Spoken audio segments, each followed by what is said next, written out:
Hello all of you. Bhushan science nursing entrance के channel पे आप सभी का स्वागत है। थंबनेल देखकर आप समझ ही गए होंगे, आज हम पढ़ने वाले हैं सेल मेम्ब्रेन के स्ट्रक्चर एंड फंक्शन के बारे में डिटेल से। एंड बच्चे इसका आप नोट्स भी बना सकते हो। इट्स रियली बेनिफिशियल जब आप थ्योरी एग्जाम लिख रहे होगे डिटेल से इस चीज़ों को समझाने के लिए। चलिए आगे समझते हैं। तो सेल मेम्ब्रेन को हम प्लाज्मा मेम्ब्रेन या प्लाज्मा झिल्ली के नाम से भी जानते हैं, ठीक है। तो इसके बारे में सबसे पहले हम क्या देखने वाले हैं, cell membrane enclose prokaryotic and eukaryotic cell. यह आपको दोनों प्रकार की कोशिका में देखने को मिलेगा, प्रोकैरियोटिक और यूकैरियोटिक। फिर ये एक थिन यानी पतली संरचना होती है, फ्लैक्सिबल लचीली होती है, डायनामिक एंड सेलेक्टिव पेरमेबल होती है। सेलेक्टिव मतलब ये अपने अकॉर्डिंग क्या होगा, सेलेक्टिव होते हैं, चूजी होते हैं, ठीक है। जिस मेम्ब्रेन को, जिस मॉलिक्यूल्स को इनको अपने अंदर लाने देना होगा ये उन्हीं को एंट्री देते हैं, और सेम एज इट इज जिनको इनको एग्जिट देना होगा ये उन्हीं को ही एग्जिट कराने देते हैं, ठीक है। सो ये बहुत सेलेक्टिव होते हैं, चूजी होते हैं। फिर हम बात करते हैं कि इसमें होता क्या है, कौन कौन से कंपोनेंट्स आपको सेल मेम्ब्रेन में देखने को मिलते हैं। तो फर्स्ट ऑफ ऑल प्रोटीन 58 से 60% आपको इसमें नजर आता है, lipid 40 to 42%, carbohydrate 1 to 8%। And इसमें अगर हम बात करें प्रोटीन लिपिड की रेशियो की तो 1:1 का रेशियो होता है, ऑब्वियसली इन तीनों का रेशियो की अगर हम बात करते हैं। अब आगे हम समझते हैं स्ट्रक्चर। जो प्लाज्मा का स्ट्रक्चर या संरचना होती है वो मुख्यतः 3 प्रकार से विभाजित होती है, ठीक है। 3 टाइप्स में हम डिवाइड करते हैं। फर्स्ट इज आउटर लेयर, बाह्य सतह, बाह्य परत, मिडिल लेयर, मध्य सतह, मध्य परत, इनर लेयर, आंतरिक सतह या आंतरिक परत के नाम से हम इसे जानते हैं। मतलब वो जो प्लाज्मा की झिल्ली होती है बेसिकली 3 लेयर्स की बनी होती है, ट्रिपल लेयर प्रोटेक्शन आप इसे समझ सकते हो, ठीक है। तो जो आउटर लेयर होता है तो 20 आर्मस्ट्रॉन्ग थिक यानी कि मोटा, मेड अप ऑफ प्रोटीन, एक तो प्रोटीन का बना होता है और 20 आर्मस्ट्रॉन्ग थिक यानी कि मोटा आवरण होता है, क्योंकि बाहर से उन्हें सुरक्षा की ज़्यादा आवश्यकता होती है, राइट। फिर हम बात करते हैं इनर लेयर भी इनका 20 आर्मस्ट्रॉन्ग ही थिक होता है और यह भी प्रोटीन का बना होता है। तो इनर एंड आउटर दोनों प्रोटीन के बने और 20 आर्मस्ट्रॉन्ग थिक यानी कि मोटे होते हैं। मिडिल लेयर मध्य सतह होती है, ये 30 आर्मस्ट्रॉन्ग थिक होती है और यह ऑब्वियसली आप जैसा इनकी संरचना अभी देख पा रहे हैं आउटर और इनर लेयर के मध्य में स्थित होती है, ठीक है। और इसके जो कंपोनेंट्स होते हैं वो फॉस्फोलिपिड मॉलिक्यूल्स और प्रोटीन के बने होते हैं, ठीक है। सिर्फ प्रोटीन के नहीं, ये फॉस्फोलिपिड और प्रोटीन की बनी हुई संरचना होती है। इसके बारे में और हम आगे चलकर समझते हैं तो हमको बहुत अच्छे से समझने के लिए Seager and Nicolson fluid mosaic model देखना होगा।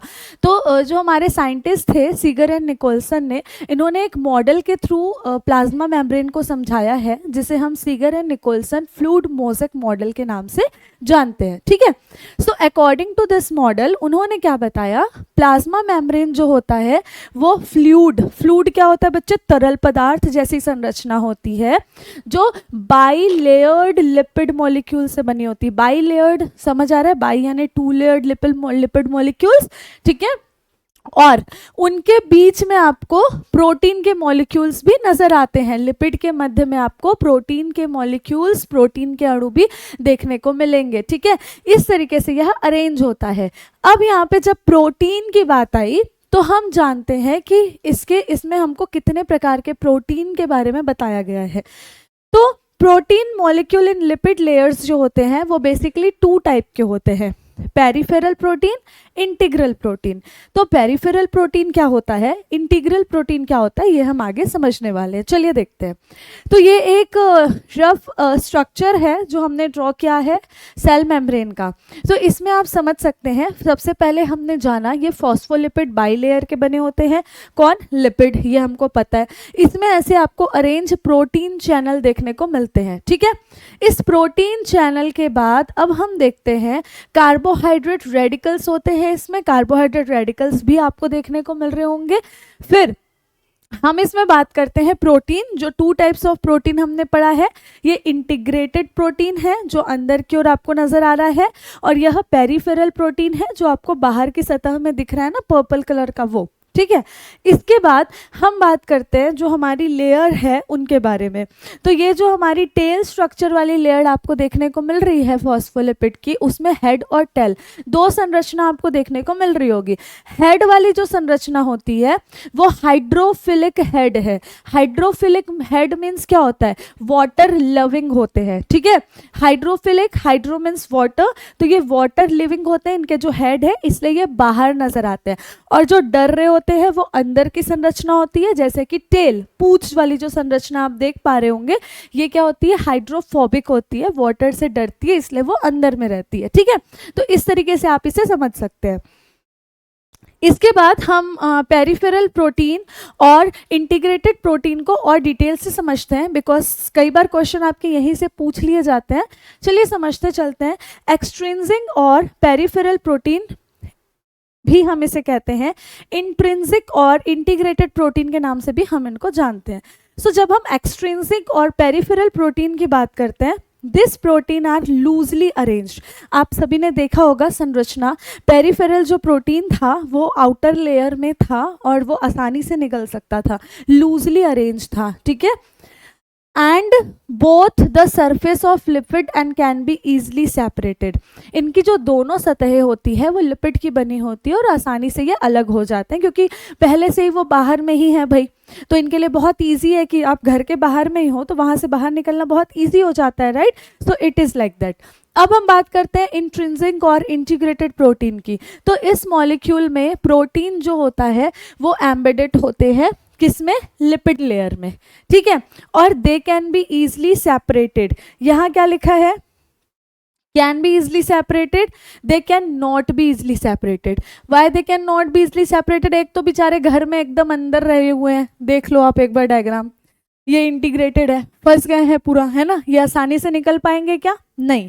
तो ये इसी से समझ जाइए, तो ये इंटीग्रेटेड या फिर हमारे इंट्रिंसिक प्रोटीन होते हैं। फिर हम बात करते हैं लास्ट में फंक्शंस की। जब स्ट्रक्चर हमने समझ लिया है, डोंट वरी, स्ट्रक्चर हम एक और बार प्रॉपर पिक्चर के साथ भी समझेंगे, पर अभी हमने जब स्ट्रक्चर समझ लिया है तो अब हम सीधे बात करते हैं ना फंक्शन ऑफ प्लाज्मा मेम्ब्रेन की। सो क्या है इसके functions? It is selectively permeable. ये आपको पहले ही बताया, जिनको एंट्री देनी होगी जिस मॉलिक्यूल को उनको देते हैं और जिनको नहीं देनी होगी उनको नहीं देते हैं। सेम आने और जाने दोनों के लिए यही होता है, ठीक है। ये सेलेक्टिव पेरमेबल होते हैं। It regulate the transportation of ions. ये आयन्स का भी उसी के अकॉर्डिंग आदान प्रदान करते हैं। And molecule entering and coming out of the cell, उसी के अकॉर्डिंग ये क्या करते हैं, मॉलिक्यूल्स को एंट्री देते हैं और उनको बाहर जाने की परमिशन भी देते हैं। Second, in bacteria and other organism the plasma membrane receive various kinds of stimuli। ये stimuli को भी ग्रहण करने का काम करते हैं, ठीक है।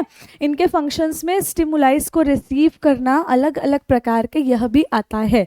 और अगर हम इनके फंक्शंस की बात करें तो the inner membrane of mitochondria possess electron transport chain. ये क्या करते हैं बच्चे, इनका जो इनर मेम्ब्रेन होता है वो माइटोकॉन्ड्रिया से मिलकर क्या करता है, इलेक्ट्रॉन ट्रांसपोर्ट चेन पर भी ट्रांसपोर्ट रेस्पिरेशन में मदद करता है, ठीक है। इलेक्ट्रॉन ट्रांसपोर्ट करने का काम करता है, ठीक है। Plasma membrane play an important role in the endocytosis and exocytosis. Endocytosis और एक्सोसाइटोसिस क्या है समझिएगा। जब आपकी बॉडी में किसी पैथोजन ने क्या किया भाई, एंट्री की, ठीक है।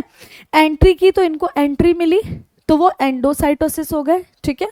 उसके बाद क्या हुआ, आपकी बॉडी ने देखा, पहचान लिया कि ये हमारे पैथोजन है, आपकी बॉडी ने उसे किल कर दिया और किल करने के बाद ये आपकी बॉडी से बाहर निकल गए, तो वो एक्सोसाइटोसिस। तो इनकी एंट्री और एग्जिट दोनों की ही प्रक्रिया, दोनों का ही महत्वपूर्ण रोल यहाँ पर देखने को मिलता है, जो कि प्लाज्मा मेम्ब्रेन में होता है। फिर हम बात करते हैं प्लाज्मा मेम्ब्रेन का जो फंक्शंस होता है वो एक फिजिकल बैरियर की तरह कार्य करता है। झिल्ली जो है उनको प्रोटेक्शन प्रोवाइड करती है, ठीक है। तो किसी भी ऑर्गन्स को जब प्रोटेक्शन की आवश्यकता होती है उनके लिए वहाँ पे मेम्ब्रेन होता है, वो उनको बाहरी आवरण, बाहरी वातावरण से प्रोटेक्शन या फिर हम बोलते हैं बचा कर रखने का कार्य करता है। तो यह सिर्फ उनको एक्सटर्नल एनवायरनमेंट से, बाह्य वातावरण से ही नहीं, इनर सेल ऑर्गेनल में भी अगर उनको खतरा हो तो उनसे भी उनकी सुरक्षा करने का कार्य करता है। इसके बाद हम थोड़ी सी संरचना देख लेते हैं प्रॉपर। आपको देख रहा होगा, ये आपको ग्लाइकोलिपिड से बनी हुई संरचना दिख रही है। ये पूरी संरचना फॉस्फोलिपिड की बनी हुई है, ठीक है। इसमें आपको प्रोटीन का टाइप के साथ एक्सप्लेनेशन है कि कौन से प्रोटीन है। प्रोटीन चैनल आप देख पा रहे होंगे, ठीक है। Carbohydrates radicals are also over here. Hydrophilic tail पहले ही लिखा हुआ है यहाँ पर। वैसे हाइड्रोफिलिक टेल कहाँ होगा, ये तो हाइड्रोफोबिक होते हैं, ठीक है। फिर हम बात करते हैं इसमें कार्बोहाइड्रेट रेडिकल आपको देखने को मिल रहा होगा। फॉस्फोलिपिड्स आर ऑल्सो देयर, है ना। तो ये पूरी संरचना होती है अगर इनको हम 3D वे से समझे, ठीक। इसके बाद हमने देखा, आपको लिख रहा होगा फॉस्फोलिपिड बाइलेयर दिख रहा है ऑलरेडी, ठीक है। यहाँ पर हाइड्रोफोबिक टेल ऑलरेडी मेंशन है। ये हाइड्रोफोबिक स्ट्रक्चर होते हैं, ये वाटर से डरकर अंदर रहते हैं।